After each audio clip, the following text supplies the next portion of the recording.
first instant thing that he can remember as a struggle that he experienced in the last decade for him is 20-second TikTok video of a trans woman opening Bud Lights. My friend, I'm turning into a third worldist by the day, man.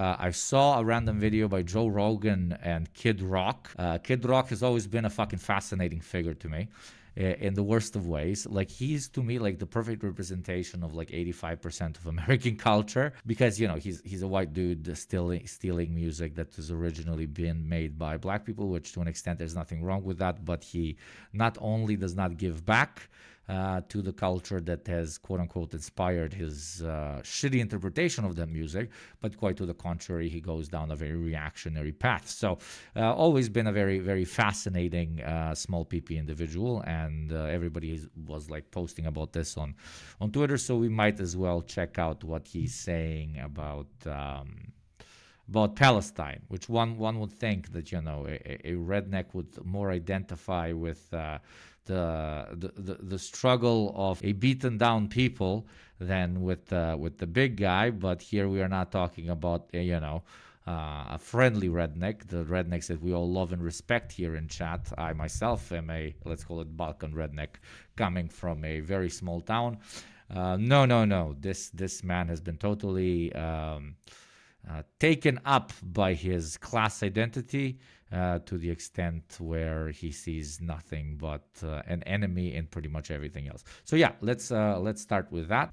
There was a very interesting exchange between Joe Rogan and Kid Rock on the war in Gaza that we wanted to break down for everybody. Let's take a listen. If you lived in Gaza, you would be convinced that it's the end of the world, right? Because it is the end of the world in one place. In that spot, it's the end of the world. But where you are, it's not. And you got to look at it that way. And when I look at it that way, I'm like, the only wars we won were fucking ones we were the most brutal motherfuckers on the planet. Which I don't disagree with what Israel's doing. It's like, they should just go in there and be like, you know what? We want our hostages back. If we don't have them back, clock starts now, in fucking 24 hours, we're going to start bombing motherfuckers and killing fucking civilians, 30, 40,000 a fucking time. So you civilians better fucking pack up and fucking get these fucking motherfuckers, and you go against Hamas. You fucking go against them. We're not playing fucking games with you. That's the only thing people understand. This is what happened in Nagasaki and Hiroshima. Boom! Just wiped out. They're like, oh, yes, we don't have Supreme Leader anymore. We did not know you had such big bombs. yeah, but everybody has big bombs now. The problem is you use a big bomb, you set a precedent that they can use a big bomb. They don't have one. Well, they don't, but they're allies too. Then we That's bomb the real fuck problem. out of them. Someone's going to learn. Yeah, but you gotta get your ass beat hard enough. You can't just nuclear bomb people. I didn't say nuke 'em. Nuclear bomb you back. No, I didn't say nuke. Okay, you said 'em. Hiroshima and Nagasaki. I thought you meant it like that. No, I was saying just the brute force of strength used in those. Yeah, but conflicts. even a conventional bombing campaign, if you want to do that somewhere, they can do that to your place. And this is what we have to fuck avoid. around and find out. Yeah. Yeah, and you know what 9/11 is? The United States fucked around and found out. Until someone launches nukes. Yeah, but if you think about, you're a kid and you don't know why there's a conflict between Palestine and Israel, and you're living in Palestine. Okay, so we absolutely love to see this type of fascist, okay? This is pure fascist rhetoric in which you believe that your state is supposed to keep its hegemony no matter what. But it's we love these sorts of fascists because they're very direct and very honest with their opinion and with what they would like, in this case, the United States of America to become. Not necessarily become, just continue being, because that is what they have always been. But let's touch on a few things. So every single war we won because we hit them harder than anybody else. And he uses Japan surrendering in World War II as such. The Japan surrendering that we bombed, not because the Soviets were getting closer and closer to Japan, not because we all agreed that the Japanese will surrender, even if we do not bomb them. No. The Japan that we defeated because we threw the nuclear bombs, not at all because the bombs that we did not throw throw at all so that we completely discourage the Soviets from fucking with us, because they can see just how big our fucking bombs are. A bomb we threw to at like a literally retreating fucking nation, fascist fucked up state, but a bomb that nonetheless we didn't have to throw in absolutely any way. So that example is shitty. I wonder why he doesn't use Vietnam as an example of throwing absolutely everything you have at them and winning. I wonder why he doesn't use North Korea as an example of throwing absolutely everything at them and not winning. Man, they kind of did throw quite a lot of things at Afghanistan. Where are the Americans in Afghanistan right now? Where is the Taliban that they threw absolutely everything at right now? Even from a fascistic lens, the argumentation is fucking mental, and obviously I'm not supposed to look for great logic in the explanation of a guy whose whole profession is making incest music, which leads us to like a great, why the fuck do we make shows where we invite people who fucking string 2 chords on a guitar that probably some poor guy in a basement had to write to them and then sell them for maybe 0.5% profit? We bring them to fucking shows and we talk about the crisis in the Middle East. The fuck is that? Like, we just completely lost the whole fucking spiel on like hot take economy. Okay, hot take economy is the worst thing that has happened to us. That is what I'm fucking saying. And then they start bombing, and then war. they kill your mom. Yeah, but you didn't do. War. But you didn't do anything. It sounds like Bud Light. And then you get guns. Sounds like Bud Light, man. This motherfucker is so up his fucking American fucking asshole that he absolutely cannot find any other comparison point. Rogan says, imagine if they come and they kill your mom and you have absolutely no other choice but to take up arms. And he replies with, that sounds like Bud Light. The ability for Americans, especially white Americans, to find the most inspiring ways. I have to say, it's very inspiring. Like, they should write some fiction novels, man. You should change from a music career to a fiction writing career. For the ability for them to find a way to feel like the victim is absolutely incredible, because they have nothing real to compare it to, especially ultra-rich Americans like this. They had no fucking real struggle at any point, so they can't say, last episode, I have no struggle at all compared to what the Palestinians are going through. Even though it was bombed, that shit was nowhere even close to what, the Palestinian people in Gaza are seeing on a daily basis, not just right now, but for the last 70 plus years, right? But I had something to compare it to. I'm like, yo, when they beat the shit out of my friend back in the day, like 30 of us gather and we go and beat the shit out of their group.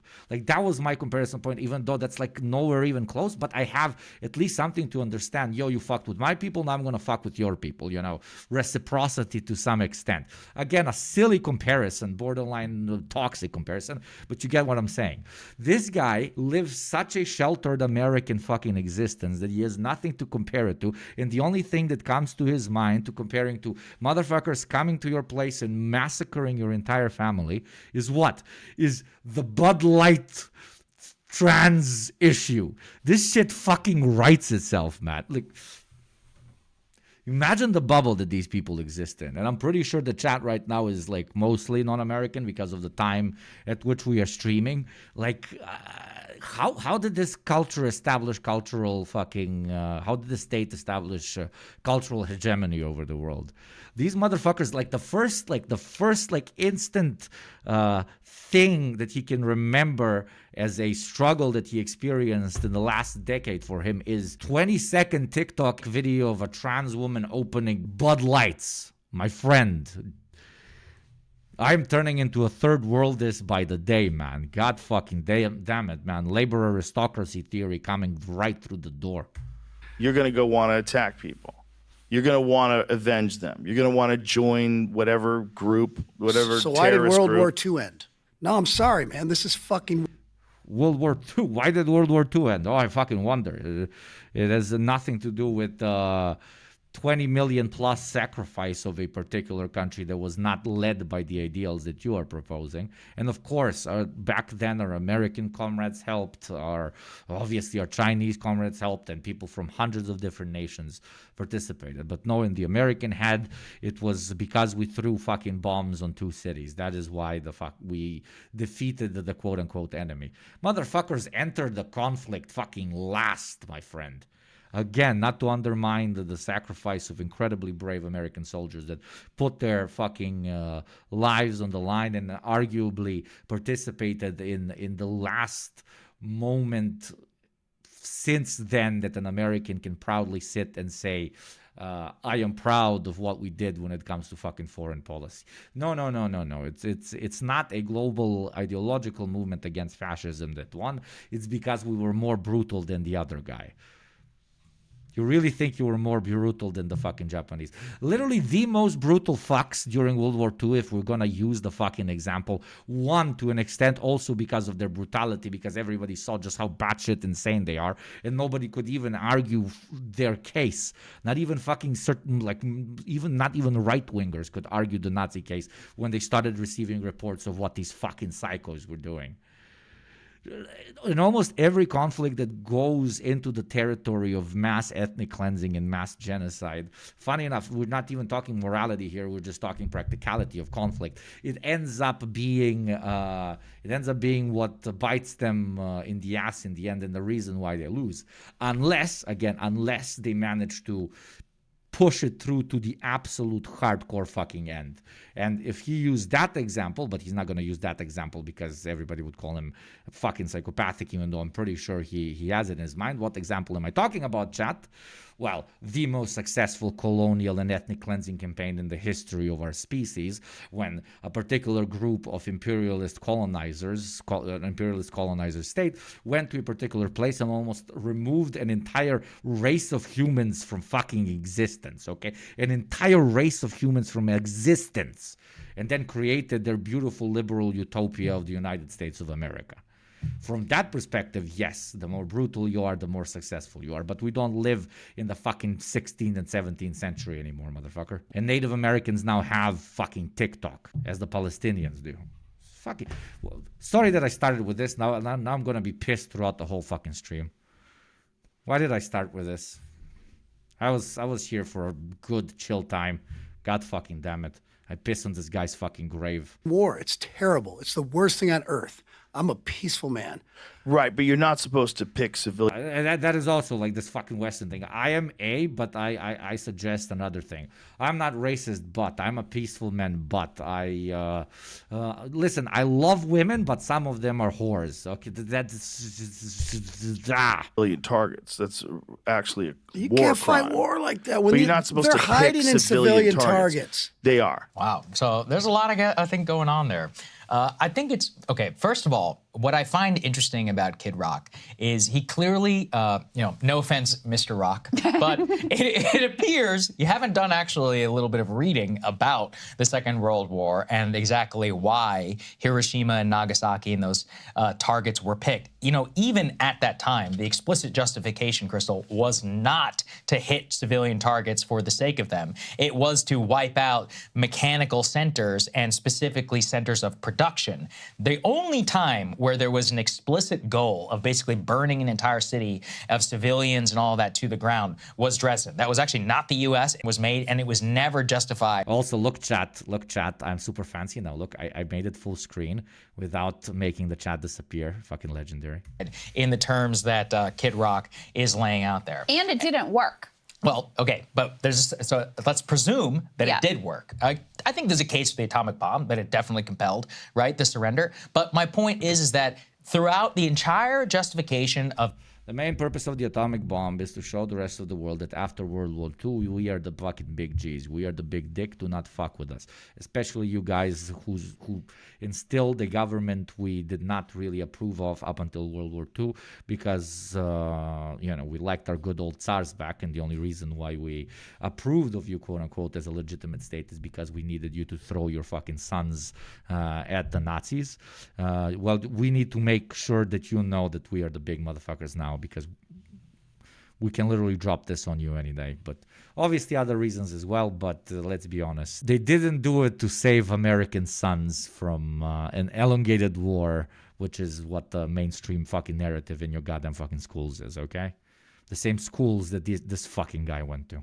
Of the firebombing campaign on Tokyo, on all of the major cities of Japan, it was always to center industrial production. It was never a primary goal, including of Curtis LeMay and of Bomber Command. You can go and read the history if you would like to. I have done an extensive deep dive into the topic. And it was explicitly agreed from the Chief of Staff, the President of the United States, Harry Truman, and everybody involved that it was not the quote-unquote the purpose of the operation. And that was when we had atomic and air supremacy. Rogan's best point there is like, well, first of all, dude, you know, other people can also do that. And the reason I'm talking this way is let's accept that this actually would work. Well, it didn't work, number one. Yeah. You know, it may have worked in the atomic case, but the atomic supremacy and all that we had at that time no longer applies in this. Correct. And then whenever we did firebomb Dresden and in much of the later stages of the war, the ferocity of the firebombing campaign compelled many Germans, including Luftwaffe pilots, Wehrmacht soldiers, children, older men, to fight even more for Hitler because they didn't want to repeat the same humiliation of Versailles, which made it much more bloody and much more difficult to compel victory in the first place. So that's if you just don't even accept much of the morality. And then Rogan's point, of course, is like, hey, man, that's also a war crime. Like, you're not supposed to do that. And that's the thing. What shocks me is even, you know, everybody just tries to retcon World War II. They didn't even talk like this then. Yeah. And we were fighting the Nazis and the Japanese. That's right. Like, and they hid the photos and videos of what. And it's legendary using like a person that would obviously be on the side of the Reich and a person that would obviously say, why the fuck are we helping out people that we cannot cooperate with, such as the Soviet dogs, instead of working with our white brothers over in Nazi Germany, sitting here and you know, using that as an example of an American victory. This motherfucker probably has 100 quotes about, oh, we fought the wrong side back then, you know, fucking typical alt-right fucking whistles, so they buy his fucking CDs that nobody wants to listen to. Except, I don't know, people fucking their sisters on the banjo. What was done to civilians. Oh, yeah. For they didn't tell anybody for decades, a long time. because they knew the horror. Right. And there's also a reason why after World War II, we say, all right, we got to have some rules of the road here. Because to your point, even at that time, it was, you know, clear that the U.S. wasn't going to be the only one with nuclear capabilities. And so, you know, that was why we had to establish, all right, we have to protect civilians, number one, because this shit that just happened cannot happen again. Yeah. And why there was so much policy around nuclear deterrence, because it is a very different deal when you are the one and only baddie out there with a nuke. And now, you know, Iran is close. Right? You have numerous Saudis have nukes. You have numerous global powers with massive nuclear capabilities that could literally destroy the world. And I actually appreciate Rogan bringing that up, because that is a facet of this that we actually don't explore that often. We talked about it. We talk about it more with regard to Russia and Ukraine because the conflict there is so direct. But that is the logic of, you know, Kid Rock's idiotic fuck around and find out mentality is like, oh, really? Let's explore where that actually goes. He raises not only the fact of, you know, the escalation that you do not ultimately want, which could have massive implications for everyone on the globe. He raises the morality of you can't target civilians. That's a war crime. There's a reason why we put that out of bounds. But he also talks about the fact that, you know, even in terms of, even if you put aside the morality of it, which I don't think we should do, but even if you put that aside, these little kids who just had their mom killed, like, what do you think is going to happen to them? They're going to be radicalized. They're going to grow up and join whatever militant terrorist organization is available.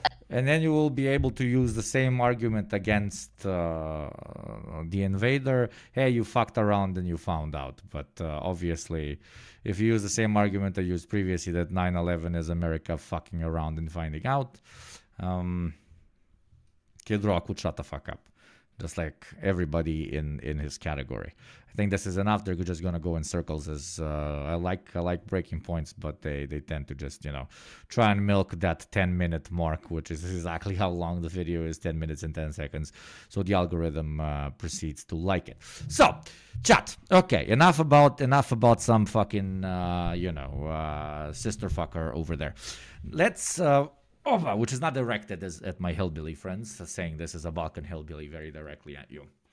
Let's talk about the actual conversation of the day.